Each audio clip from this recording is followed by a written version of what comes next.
काकभूषुंड जी ने कहा गरुड़ जी से कि सतयुग में सब योगी और विज्ञानी होते हैं। हरि का ध्यान करके सब प्राणी भवसागर से तर जाते हैं।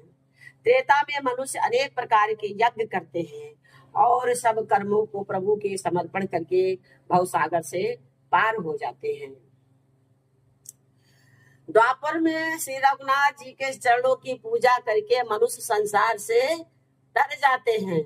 दूसरा कोई उपाय नहीं है। और कलयुग में तो केवल श्री हरि की गुण गाथाओं का ज्ञान करने से ही मनुष्य भवसागर की था पा जाते हैं।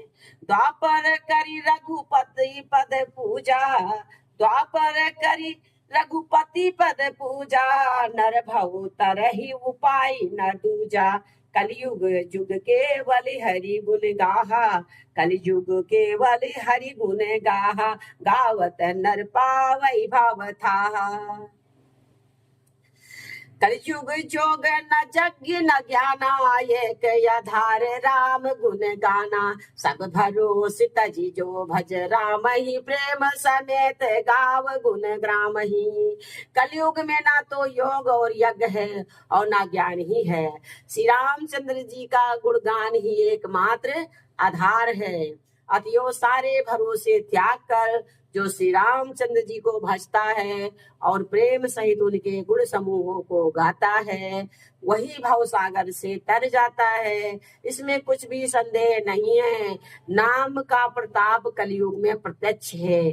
कलयुग का एक पवित्र प्रताप महिमा है कि मानसिक पुण्य तो होते हैं पर मानसिक पाप नहीं होते।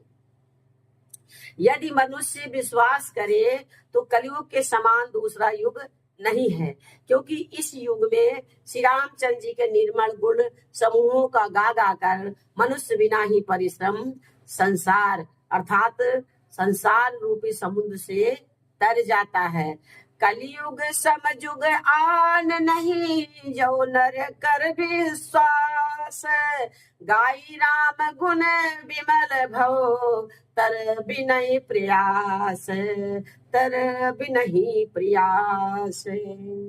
प्रगट चारि पद धर्म के, कलि महु एक प्रधान, चेन केन विधि दीन है, दान करहि कल्याण। धर्म के 4 चरण सत्य, दया, तप और दान प्रसिद्ध है, जिसमें से कलि में एक दान रूपी चरण ही प्रधान है।